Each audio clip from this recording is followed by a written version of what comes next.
Good morning, good evening, everyone. This is Luda Kopakina with GAI Insights, where we rate daily AI news essential, important, and optional to save you time and point you in the right direction in terms of trends, use cases that might be helpful to you. You can follow along with the articles that we're going to be reviewing. They are on the website, gaiinsights.com/articles.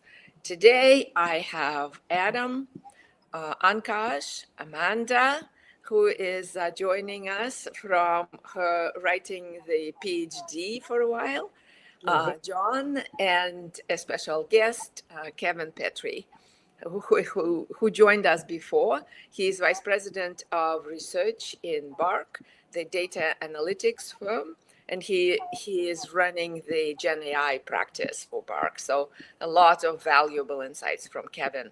Thank you, Kevin, for joining. Thank you very much as well. It's actually the data management practice that I run, obviously with many intersections with AI. Glad to be here. Right. And Amanda, thanks for joining. I know you're at the very last stretch for your PhD, so that's very valuable for us, for you to have you here. Great. So let's proceed then. Ankash, if you could please introduce the first article. Sure, thanks, Luda. So the first one that we have for today comes from OpenAI, and OpenAI has launched its first agent called Operator. Yeah, that's interesting. This paves the way for a lot of more things. It's in preview, but you can already see what can happen here with this operator. Adam, could you please talk us through it and tell us what you think? Sure, I can tell you a little about it. Last night we were expecting the news, and here it is. So Operator uses a new model that OpenAI has trained, which is called Computer Using Agent, or CUA. And it's a version of the GPT-4o vision capability, but they've done the reinforcement learning, which we've been talking about over the last week over and over again, about how they've actually added reasoning into this new model by using reinforcement learning on top of 4o. So it's exciting to see all of the capabilities of this model, but specifically here, it's tuned so that it can see the screen through screenshots and then control the mouse and keyboard. They're not certainly the first to market to be able to do that, but they're doing it integrated with their own browser. And you could see further down, I think on this page, where it talks about who they're working with, from Uber to different delivery services and, shopping sites to try and get a really good experience. One of the nice features of Operator is that if it has an issue or low confidence, or at certain points, for example, with a CAPTCHA, it will hand the task back to the human to allow the human to continue when necessary. So it looks pretty good. As you mentioned, Luda, it is only in private preview. It's available currently in the US for people who are paying on the $200 a month pro subscription only. They did state that they're intending to roll it out further as they get feedback and testing on it. So it's an exciting time. It's an exciting day. It's in many ways the future. I did also want to just call out and bring attention to the fact that they are not the only one in that game right now, which is really interesting. Gemini 2.0 has a version of it that's been built, which is with Google DeepMind, which is called Project Mariner. And that was actually just announced in December, and it has very similar capabilities. They got almost the same score on one of the web retrieving benchmarks. So it's heating up very quickly, and it's, once again, Google that's right out there in front with OpenAI. I consider this essential news for the day. Okay, essential. We have Paul who has joined us. Hi, Paul. What do you guys think? Kevin, what do you think? I think it's essential. I like Adam's summary. I think agents are a very big focus in the next phase of the innovation wave that is accelerating. I have to say that this is an interesting microcosm of the maybe the irony of agents. I think ultimately the benefits are incremental, not exponential. How much help do people really need to go onto Amazon or buy a book or to order something on DoorDash humans can do that pretty darn easily. And for 30 years, we've had software stitching together sequences of tasks with varying levels of human interaction. And so on the one hand, OpenAI is explaining how revolutionary and autonomous this is. And then on the other hand, they're talking about how, but we won't do anything important or risky without human approval. And so you're sort of left in between saying, okay, there's an incremental value to having this intermediate software agent go off and book flights for me and things like that, but they still need my approval for all these things. So I think that, yes, it's an incremental improvement, but it's not a step function or exponential improvement in terms of productivity with how people live their personal lives or conduct their professional lives. Yeah, let me make the counter argument on that, Kevin, and say it's the foundation for something really transformational. And the reason is that when you think of purchase journeys that people have, like they have lots of options, and the suppliers are already always changing things to try to keep comparability low, right? And now I've got the capability to put an agent out there that's constantly monitoring everything and serving up. So it's taking what is really a single transaction, making it like a market, very much like program trading works in stocks. You know what I mean? And I think there's going to be individuals, and I think we have new intermediaries, people who I'm going to be able to deputize my agent to, you know, kind of a new price line, if you will. And Paul was in this market very early, you know, in the internet, revolution. So I actually think these quasi markets are going to have a huge impact, and they're going to be enabled. This is just the first step. So I agree with you in terms of first order implications, not that big a deal. Second order implications, I think are going to be massive. Yeah, I think true, John. It could be that it compounds over time. It sets a new ability to make a market out of things that are now individual transactions, and that's a big deal, I think. Okay. Yeah, and they will become more complex. So this is the first trial. And so it's interesting, as Vivek is pointing out, it's interesting that currently there's nothing to write home about. But as John is saying, and I agree, they set up a platform for much more complex areas, right, where you can go and do real help. Okay, so essential, everybody, Paul, anything to say? No, I just like to add a great conversation. I think the other thing that's essential for the AI leader is understand this is now code you can get your hands on, and we're stepping up and starting to better understand a world that might be as here as 2026, where AI can do better than humans, like 99% of the task. So those were claims being made a year or so ago that a lot of people disagreed with. And now we're starting to see that more and more in drug discovery, and AI leaders can actually get their hands on seeing these type of reasoning, seeing where the robots can actually pop out and ask humans for help, which has, I think, really profound implications on how you think about your competitive positioning 2026 and 27. Yeah, totally. Okay, Amanda, we're going essential. Okay with that? Yep. Okay. Agreed. Cool. Essential it is. Let's proceed, Ankash, please. Okay, the next one comes from Hugging Face. So Hugging Face has introduced even smaller models. Now they have introduced a 250 million and 500 million parameter models. Yeah, very interesting. And the article is full of excitement that they were able to do that, right? And they're pushing the boundary and just trying to figure out where they can stop. And they are amazed that the performance is still there. And actually, it's at par, if not better, than the other models. So really exciting. What do you think about this, Kevin? Or rather, I should say, excited developers. These are excited developers, and I'm sure that developers focusing on video will be equally excited to read it. I think this is ultimately optional for folks outside the video segment. It's reinforcing existing trends, although the numbers are changing a little faster than one might think, which is that models are getting smaller. You can improve performance with fewer parameters, and then there's the inevitable comparison of the horse race between different models. Those are good things. Video is interesting because it's sophisticated and impressive use cases. I haven't seen sort of the killer use cases for this that apply broadly. across segments. There are plenty of other use cases that make use of text and things like that I think can apply broadly today. We'd love to hear from others. My take is it's optional unless you have roles right now or use cases right now that involve video. Video on the edge, actually, also. All right. Yep. Optional. Amanda, anything to the contrary?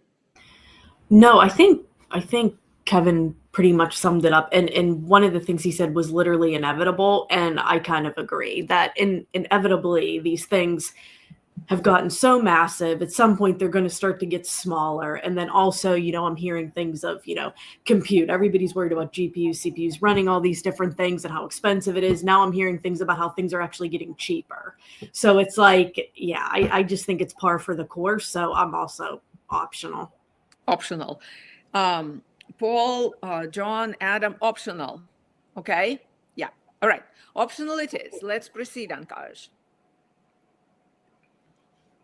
Okay, the next one that we have is about a model from Netflix, which is titled Go with the Flow.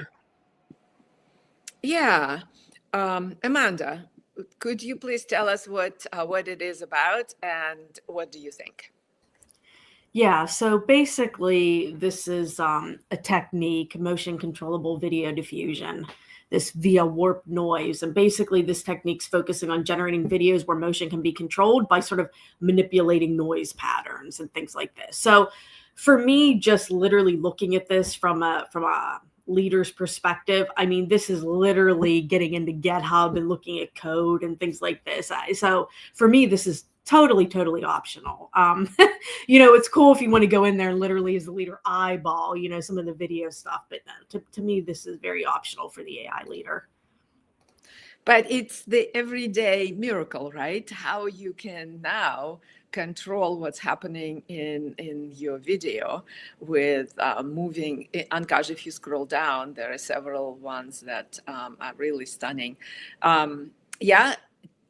Optional, proposal optional. John, Paul, Adam? We go. Yeah, we go. Okay. I'd agree optional. I just want to point out, I actually enjoyed this quite a bit. I went down the rabbit hole and watched the YouTube tutorial on how to use this thing. And it's actually pretty cool because you're starting with a text, you're starting with a 2D image. You're not starting with a video actually. Right. And it's a full workflow through completely animating and controlling the motion from a single picture, which is pretty extraordinary. But as you said, Amanda, it's deep down, in the woods there. Yeah, I sent it. I couldn't. I met a person yesterday, 29-year-old, who has a movie production studio in Singapore, and he won a whole bunch of awards for his movies. And I immediately, when I saw that, sent it to him because he was looking at all these tools to actually use in his production. So this is certainly a everyday miracle. Yeah, I mean, if we step back just a second, I mean, when Paul and I just came back from Davos, and you got to appreciate every single, I don't know about every single, but the vast majority of the technology providers are talking about agentic systems, and they're getting much more visual. I think next year we're going to see a marrying of these, components from the visual stuff that allow for all kinds of control and representations we haven't got now in semantic systems with the agents. We're going to see phenomenal stuff. We saw the very beginning of it. But the commitment, I mean, we're walking down the street in Davos, and every big supplier is talking agents and trying to make it more visual. Next year, it's going to be, those two things are going to come together, is my prediction. I don't know if you'd agree, Paul. I would add, John, Paul, are you on mute? I do agree that the videos coming. I think the TikTok validation as a communication preferred mode is just going to move more and more over to different features, and you're going to see why deliver a report or a sales pitch when you can deliver a customized video. Absolutely. Right. I think, John, what would also happen, all this thinking at runtime will come together also in that merger. So and also evaluation models, because we can't send agents out there without good testing of what they are doing, right? So evaluation models will also come together in that wave. Okay, great. Let's proceed. So optional it is, even though stunning. Let's proceed. Ankash? Yes. So the next one comes from Perplexity, and Perplexity has introduced Perplexity Assistant. Right, Perplexity Assistant. Adam, very similar in some sense to what we just discussed with. Yes, it is. This one is only an app and only on Android for now, which certainly limits the reach. It's not something in the browser, although they do make mention, I think, if I'm not being mistaken, further down in this article, that they will be looking to put an API on this as well. And we just saw the news about them opening up the search API generally. So it is a pretty big deal, and it is pretty cool. They have some cool examples here. Then as it says in the tagline there, from search to actions, right? And we've all been talking about Perplexity going after Google. And now we see Perplexity coming after OpenAI and Gemini as well. So I would say this too is essential news. It's an exciting development. It is still early, but when you're surveying the landscape now, and even just that cool little graphic there is reason enough to make sure people check it out. But yeah, I think this is something to be paying attention to. So you're rating it essential, Adam? Yes. Essential. Okay, essential. Kevin? I think that's fine. I was thinking, I agree the event is important and perhaps essential. I didn't find a lot of meat to the announcement itself, and it might be that I didn't scroll enough under time constraints. It seemed a little thin on detail. Oh yeah, for sure. But it's certainly the first step in the right direction, I think. Yeah, Paul, John, essential. Yeah. Yeah, I'm going to go out and buy an Android phone so I can use the thing. I would just probably go important. I don't, maybe not a big debate here. I mean, I think the challenge with our AI leaders is that they're inside companies, and there's so much of these innovations going on with tools that likely will not come into the employee base. And I don't see a lot of companies adopting Perplexity Enterprise. So I think that's one way I at least argue for important. But I don't know. I'm imagining being at a meeting, Paul, where the AI leader sitting there presenting to senior executives, and somebody on the management team, the chief marketing officer or something, pulls out their Android phone and says, "What are you talking about? Look, you can already do it here." And they're not aware of this. That's a bad day. Yeah, Right. and I think the other thing, I spent a lot of time in Davos asking any executives I could find how they're doing with secure employee chatbots. And because of the price, one interesting thing that I'm starting to see is that some companies are actively encouraging their customers or the employees to use the public tools for information that's public and for general research here. And that may be one area that does get used a little more. Okay. I'm on the fence. My vote is up for sale, as John Svioka would say. Okay, we got it. Amanda, okay, essential. Yeah, I'm at least important, but yeah, it's sort of like what Paul was saying. I'm at least important, so yeah, I can be swayed to essential. Yeah. Okay. Yeah. I'm with John. You, as if you're an executive, those are main players, right? And you need to know what they're introducing, especially if it's really opening up new capabilities. So essential in my book. Essential it is. You got to understand that John would be one of these executives that drive the CIO nuts. He'd be coming in every single executive meeting with some whiz bang thing that the company should deploy out, and the CIO. But, I'm an iOS user as well, and to John's point, you can almost at any mall now for $30 you can get an Android phone and basically have Perplexity in your pocket on voice. Yeah. Looking at screens and set reminders and sending mails for you. And that's my weekend project. I already used one of the robots to choose my phone and plan. Okay, sounds good. You'll tell us all about it. Okay, essential it is. Let's proceed. Ankash? The next one that we have is a case study where it talks about how harnessing agentic AI to help improve enterprise incident response? Yeah, it's a very important area of DevOps, and there's a company that has been focusing on how do you catalog and improve autonomous agents to respond to that. Kevin, what did you think?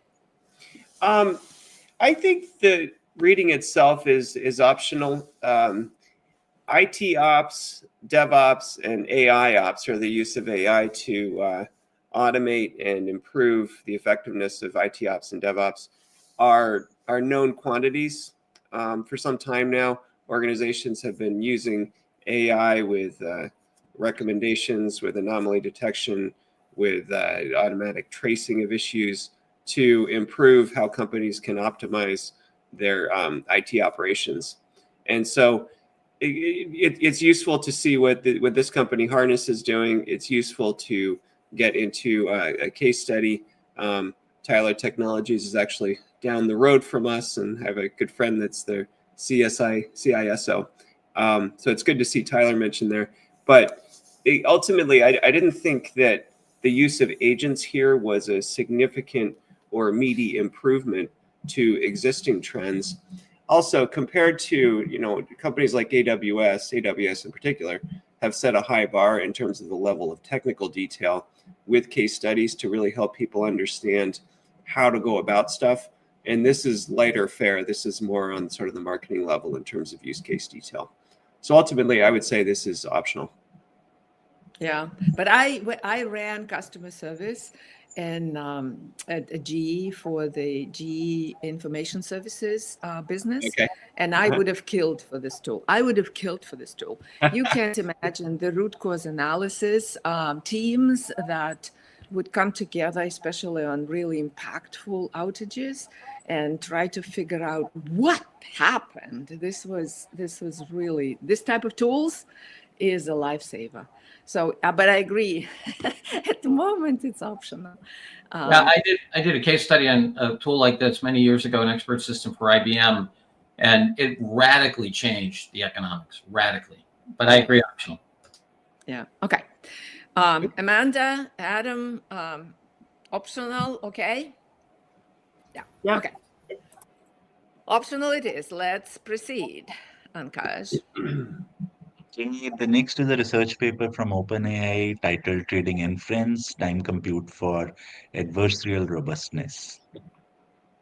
Yeah, this is the safety of models, and this is quite an interesting article. What did you think, Amanda?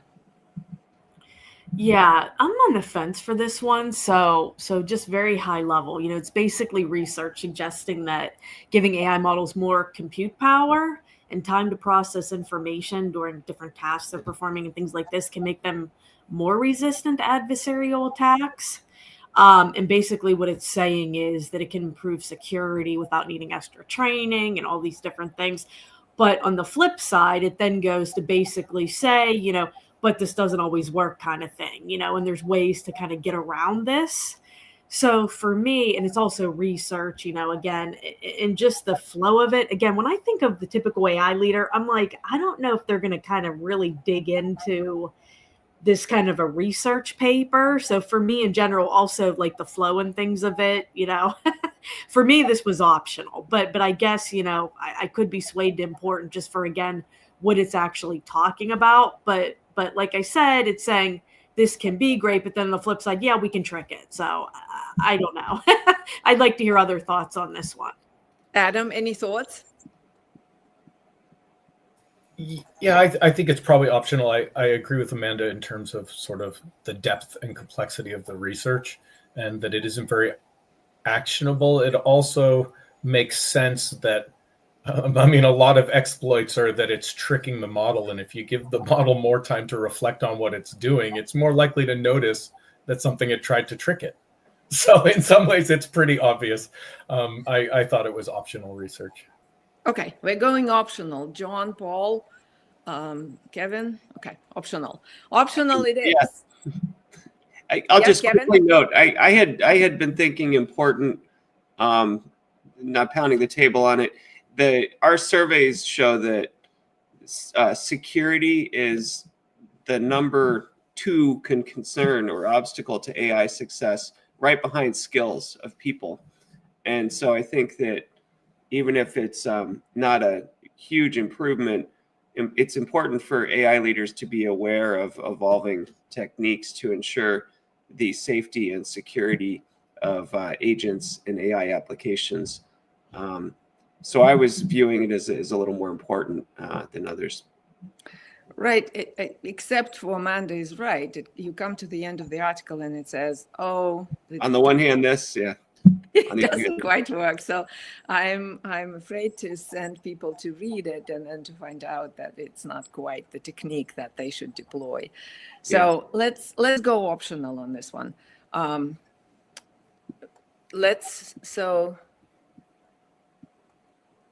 More compute, more energy, and yeah. So right comment from Vivek. So it's not yet there, unfortunately. Okay, well, let's proceed to the next one. Optional. Let's put optional for this one. Yes. So the last one comes from Meta, and it talks about indexing code at scale with Glean. Yeah,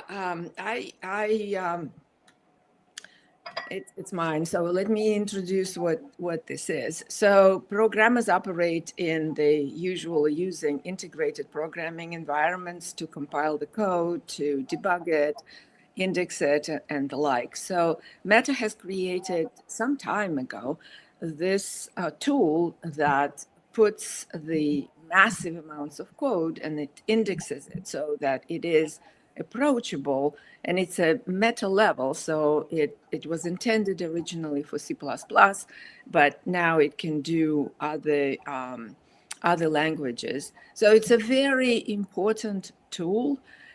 From the discussions, it's deeply technical. So it's for developers. So I thought it was optional, but good, and Meta evolved it more and more into adding capabilities like real-time indexing and adjusting it as the new code bases evolve rather than re-indexing the whole code base and the like. So it's a very evolved tool, and it's open source, so you can use it. It's important, but from the perspective of the leader, I think it's optional. But I am open to opinions. Amanda, you're close to it, coding wise, and Adam, what did you think? I agree with everything you said, Luda. Yeah, no arguments here. Yeah. Okay. All right. So Paul, John, optional. All right.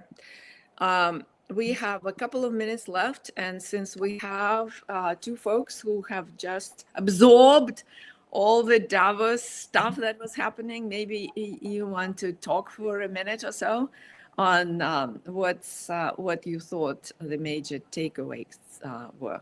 Sure, and I want to make sure we highlight our Learning Lab for Monday. The really straightforward, which is AI is way bigger than the internet, and every major provider and company is pushing on it, and we're seeing real use cases, implementation. 25 is going to be an acceleration of all this stuff. Yes, there'll be missteps. Yes, there'll be overinvestment, but no one should miss the fact that this is a fundamental transformation as deep as the Industrial Revolution, in my opinion. Paul, your take? Yes, I agree with that, and it's bigger than all of us. And I think the other big thing that was very clear: no one can keep up. Jan LeCun and Meta can't keep up. Demis said DeepMind can't keep up. So the anxiety and frustration that we're all feeling, everyone's feeling it, and everyone knows that the vector innovation is on every dimension. It's a rapidly expanding universe, and everything. It's hard for our monkey brains to get around it, and it's only increasing. And Paul and I saw a panel of Rodrigo Lang, the co-founder and CEO of Samba Nova, Thomas Wolfe, the co-founder and chief scientist of Hugging Face, Keith Stryer, the AMD strategist. They're all saying they can't keep up. I mean, and that's just a sample. Everybody. So it's moving fast, and it's really important. Yeah. So we are doing a great job. I'm fine with that. All these articles. My kid is beautiful. My house. Paul, what do we got for Monday?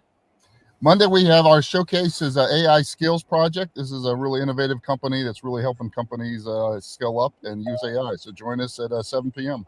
Eastern.